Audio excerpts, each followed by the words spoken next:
Ngobras. Ngobrol bareng Ustadz. Ukur, rapikan, amalkan. Assalamualaikum warahmatullahi wabarakatuh. Alhamdulillah kita kembali lagi di podcast Ngobras, Ngobrol bareng Ustadz. Nah, alhamdulillah ini edisi menjelang berbuka. Jadi silakan teman-teman semua manfaatkan waktu luang menjelang berbukanya dengan menonton atau mendengarkan podcast Ngobras. Nah, kali ini karena sudah hampir sudah memasuki 10 hari terakhir bulan Ramadan mungkin ya. Mudah-mudahan tayangan ini bisa menemani teman-teman semua. Jadi ini akan membahas yang sangat urgent juga yang harus kita ketahui karena ini hanya ada di bulan Ramadan ya, dan hanya ada di 10 hari terakhir, yaitu Lailatul Qadar. Nah, kita akan bahas tentang Lailatul Qadar, seperti apa keutamaan atau mungkin kapan, kemudian apa yang harus kita lakukan ketika itu terjadi. Nah, kita akan bahas bersama Ustadz, dan alhamdulillah Ustadz sudah bersama Ana di samping Ana ini. Assalamualaikum Ustadz. Waalaikumsalam warahmatullahi wabarakatuh. Sekarang Ustadz ini sudah meluangkan waktunya di Ngobras menjelang berbuka. Nah Ustadz, tadi sudah Ana spill tentang Lailatul Qadar.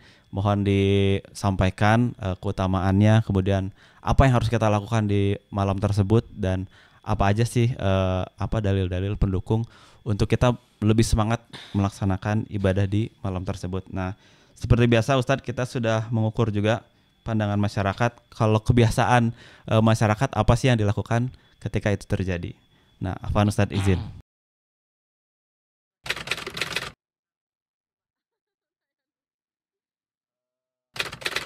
Diampuni dosa sama dimudahkan rezeki aja. Semoga makin sukses ke depannya. Aku semoga ya panjang umur, rezeki banyak, orang tua masih diberi umur panjang, sehat gitu. Kita doa bersyukur kepada Allah Subhanahu wa taala sudah memberi kesempatan sehat, walafiat, panjang umur, banyak rezeki. Semoga Allah menambah kenikmatan lagi. Kalau aku sih pengen dapat kerja di impian aku ya, dan bisa membanggakan kedua orang tua juga. Yang pertama bisa membahagiakan kedua orang tua, juga yang pastinya diberikan pekerjaan yang dari segi lingkungan tempat itu mendukung, yang sesuai sama passion aku, dan bisa dapat pasangan yang benar-benar tepat. Nah, seperti itu Ustadz. Jadi sebenarnya apa sih Ustadz yang harus kita lakukan, dan mohon arahannya Ustadz mengenai Lailatul Qadar. Ya, bismillahirrahmanirrahim. Alhamdulillah wassalatu wassalamu ala Rasulillah wa ala alihi washabihi wasallim. Teman-teman, ikhwan wal akhwat, Lailatul Qadar itu artinya malam qadar.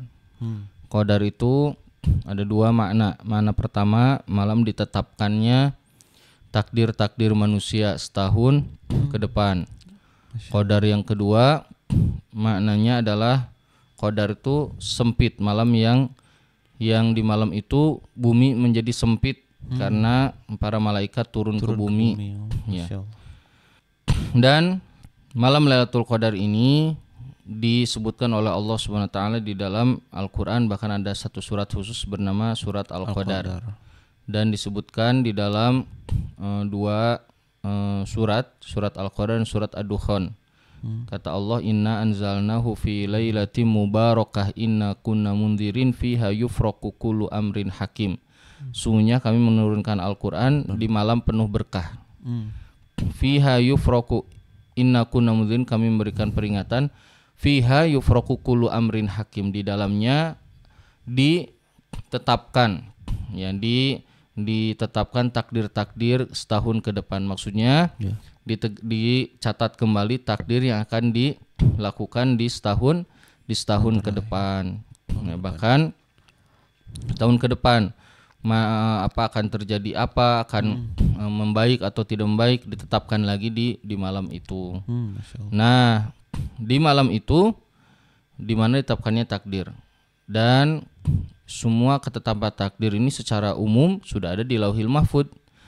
Tapi setiap Ramadan itu kayak rakernya lah, Ramadan tuh raker tahunan. Jadi apa yang akan terjadi setahun yang akan datang, yang akan dilakukan.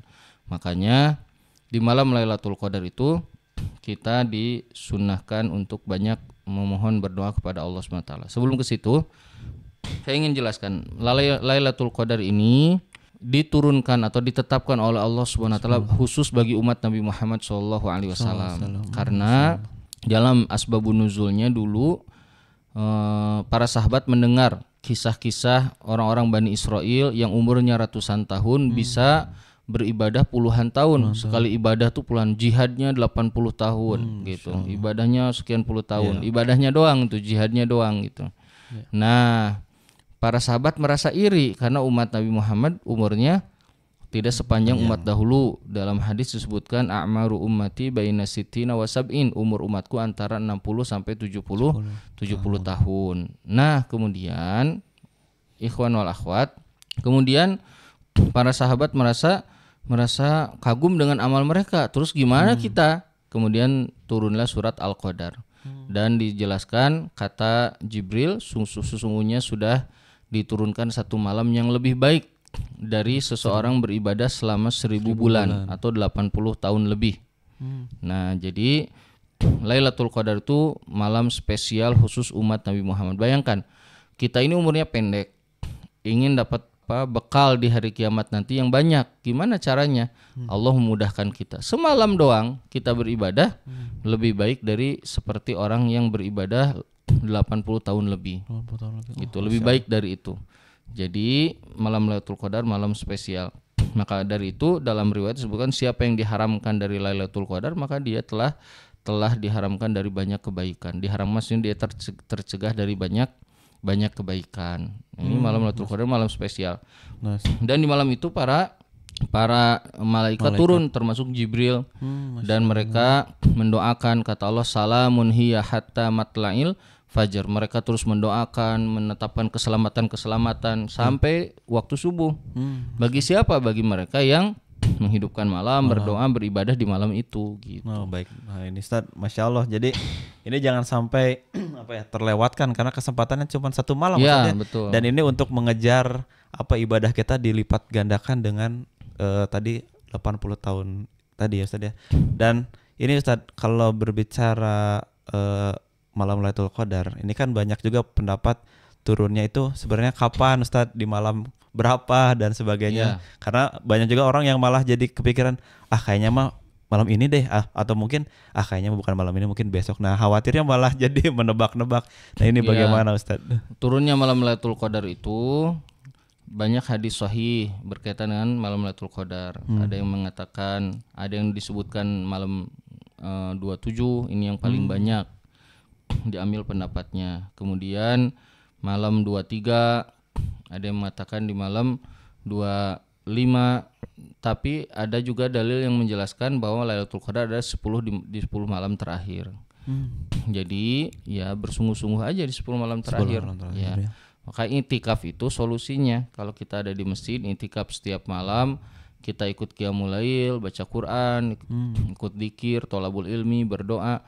Nah, kita mendapatkan insya Allah. Gitu. Karena setiap malam kita ketemu gitu, nggak ada liburnya. Tapi kalau dipilih-pilih, gimana kalau kemarin, gimana kalau pas kita nggak ke masjid gitu.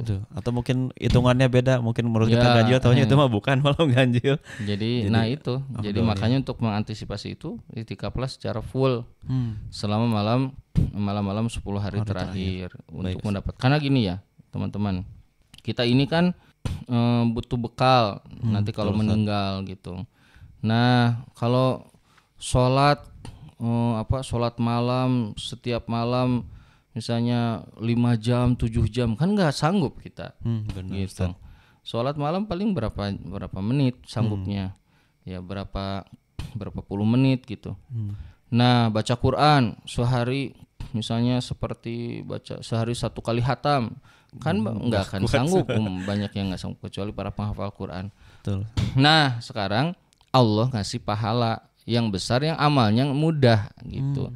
Jadi kalau kita sia-siakan, loh kok aneh gitu, Anda menyia-nyiakan, padahal kan ini gampang gitu. Tinggal datang ke masjid atau di malam hari menghidupkan. Kenapa harus di masjid? Enggak harus di masjid, tapi kalau Anda di masjid, kemungkinan besar ibadah di masjid itu akan lebih terbuka begitu. Ibu-ibu di rumah boleh gitu.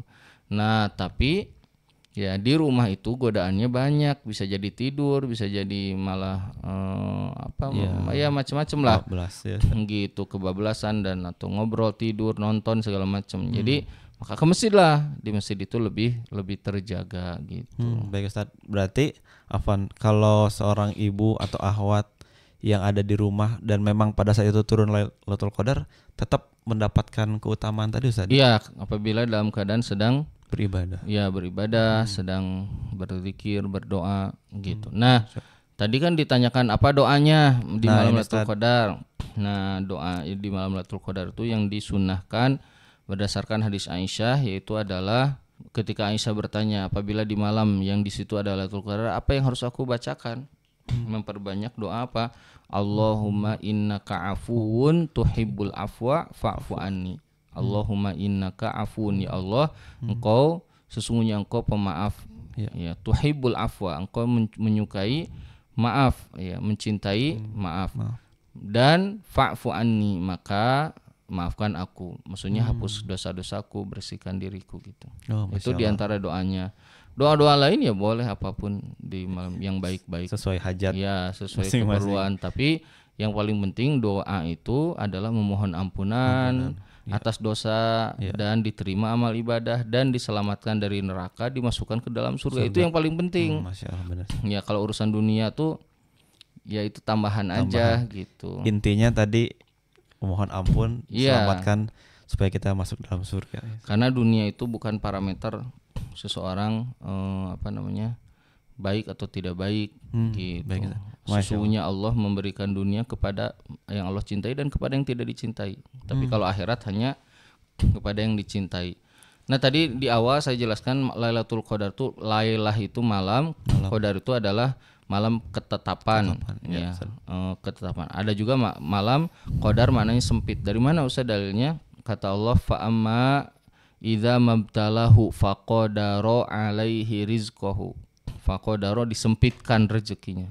Qadara sempitkan. Itu Masya Allah. Baik Ustadz, alhamdulillah ini sudah tercerahkan mengenai Lailatul Qadar, di mana ini ibadah kita seperti malam 1000 bulan tadi yang sudah Ustadz sampaikan. Jadi alhamdulillah, mudah-mudahan kita semua bisa mendapatkan malam tersebut dan tentunya digunakan untuk memperbanyak ibadah juga Ustadz ya.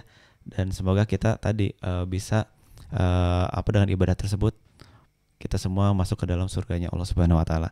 Baik Ustadz, syukran wa jazakallahu khair sudah terjawab tentang malam Lailatul Qadar ini, dan mudah-mudahan teman-teman semua bisa terus memaksimalkan ya di 10 hari terakhir ini dengan tadi mengisi dengan kegiatan-kegiatan beribadah dan dilakukan di masjid supaya kita banyak berinteraksi dengan orang-orang soleh, banyak mengingatkan untuk melakukan kebaikan, menghindari dari kegiatan-kegiatan yang tidak bermanfaat. Nah, mari kita sama-sama beritikaf di masjid. Boleh gabung sama Al-Fitiah di Masjid Al-Murabi, silakan ya. Insya Allah full kegiatan, thalabul ilminya ada, full membahas satu kitab kita hatamkan, kajian duha, kemudian qiyamul lail minimal 1 juz. Nah ini insya Allah bahkan di malam ganjil itu Masya Allah biasanya sampai penuh sekali masjidnya, dan kita bisa mencurahkan dan sampai memohon ampunan sampai menangis, itu luar biasa ya, sangat nikmat sekali setelahnya. Baik Ustadz, kita cukupkan sekali lagi. Alhamdulillah kita sudah membahas tentang Lailatul Qadar. Kita akan ketemu lagi di Ngobras berikutnya di edisi menjelang berbuka. Syukron wa jazakallahu khair. Assalamualaikum warahmatullahi wabarakatuh. Rasulullah Shallallahu Alaihi Wasallam semakin dermawan di bulan Ramadan. Dari Abdullah bin Abbas radhiyallahu anhuma, beliau berkata, Rasulullah Shallallahu Alaihi Wasallam adalah manusia yang paling dermawan melakukan kebaikan, dan kedermawanannya semakin menjadi-jadi di bulan Ramadan sampai beliau wafat. Hadis riwayat muttafaq alaih.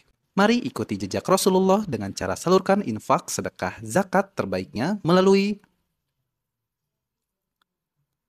Rasulullah Shallallahu Alaihi Wasallam semakin dermawan di bulan Ramadan. Dari Abdullah bin Abbas radhiyallahu anhuma, beliau berkata, Rasulullah